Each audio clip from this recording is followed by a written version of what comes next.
Hi Year 3, this is Mrs. Hepplewhite again. I am here for our final reading skills lesson of this week and actually our final reading skills lesson at home because next week we'll all be back together again and I cannot wait. So can you grab your reading skills books please? Can you please write today's short date, which is 050321, the Vipers title with the V circled, which of course means we're doing vocabulary today. Can you underline that and then press play when you are ready for the next part of the lesson? So we are doing the V today, which is the vocabulary. I said vipers then, the whole thing's vipers. Vocabulary. We're looking at that one today. I quite like this part of the vipers. I think it's one of the most creative parts. And today's lesson is definitely creative. So I'm looking forward to seeing what you create for today's lesson. So here's our 6 parts of the Vipers: vocabulary, infer, predict, explain, retrieve, and summarize. We summarized and sequenced yesterday. Today we are looking at vocabulary, looking at the meaning of words. So our current text is still Mystery Mob and the Wrong Robot, although this is the last lesson today.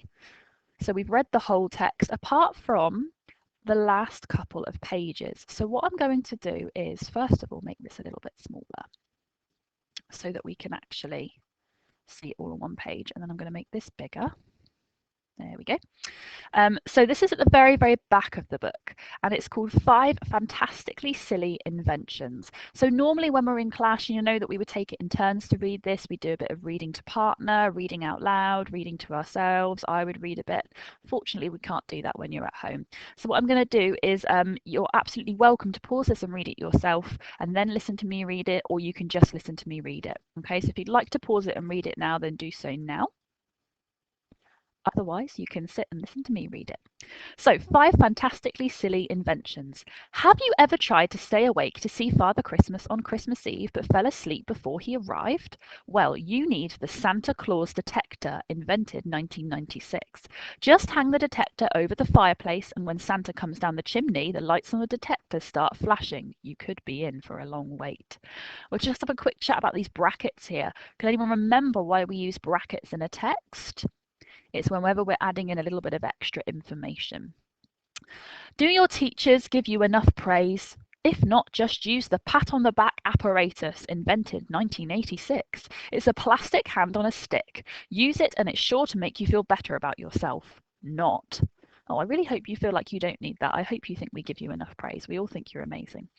If you like roller skating but are too lazy to keep taking your shoes on and off, just get some knee skates, invented 1998. Strap them onto your knees and off you go. When you finish skating, just stand up and walk away. Perfect. As we get halfway through these, do you think these are real inventions or do you think these are silly ones? Do you wish you had fancy gadgets like James Bond? Well, get yourself the Flying Saucer Submarine, invented 1997, and James Bond will envy you. Unfortunately, it doesn't actually work. Yet. Have you ever gone to the toilet in the middle of the night when it was too dark to see what you were doing? Ugh! But with the toilet landing lights, invented 1993, you'll never have to worry about missing the loo ever again. Oh dear. So those are 5 fantastically silly inventions for you there. I'm going to read this page to you once again. If you would like to pause it and you would like to read it yourself, then absolutely please feel free to do that, or you can just listen to me read it. So whatever you would prefer to do, do that now. So how to be an inventor. Number 1, wear a hat with a light bulb on top of it so people will think you're having a bright idea. Get it? Bright. 2, never take any notice when people tell you your ideas are mad. But if you want to invent things like glow-in-the-dark sunglasses, you probably are. 3, if at first you don't succeed with your invention, try and try again. But if you still haven't succeeded after that, then they are probably right. Your ideas are mad. 4, never try to invent anything that needs gunpowder and matches to make it work. 5, always try to invent something useful. Here are 5 things you really don't want to invent: a solar-powered torch, waterproof tea bags, an inflatable anchor, an unsinkable submarine, or sugar-coated toothpaste. What you want to do is choose one invention from this list here and just kind of explain to yourself why you think it would be useless. I'm going to go through each one very, very quickly. So a solar-powered torch. Solar-powered is where it's powered by the sun, powered by natural light. So if you want to use a torch, when do we normally need to use a torch? in the dark. So if we want to use a torch in the dark, there's going to be no sun to power it. So that would be a strange invention. Although I suppose you could leave it out during the day. Anyway, waterproof tea bags. We don't want tea bags to be waterproof because we put them in a cup which we then pour water onto. An inflatable anchor. What's the purpose of an anchor? It's to sink to the bottom of the seabed to keep the boat in place. So if it's inflatable and it floats, that's not going to work. An unsinkable submarine. Where do submarines go? Under the water. So if it's unsinkable, that's going to be no good. And the last one, sugar-coated toothpaste. What's the point of toothpaste? To keep our teeth clean and get rid of the sugar to stop them decaying. So if we had sugar-coated toothpaste, that would be a little bit silly. So those are some silly inventions there. Now, you're not going to make a silly invention, you're going to make a good one. You're going to invent your own robot. So using inspiration from the story and the things we've just discussed, maybe about the things you shouldn't try and invent, you're going to design your own robot.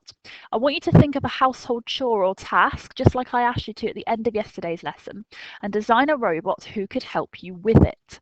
Now, this sheet of paper here is available on Teams for you to download and print if you are able to print. There's a couple of questions and prompts at the bottom to inspire you a bit more.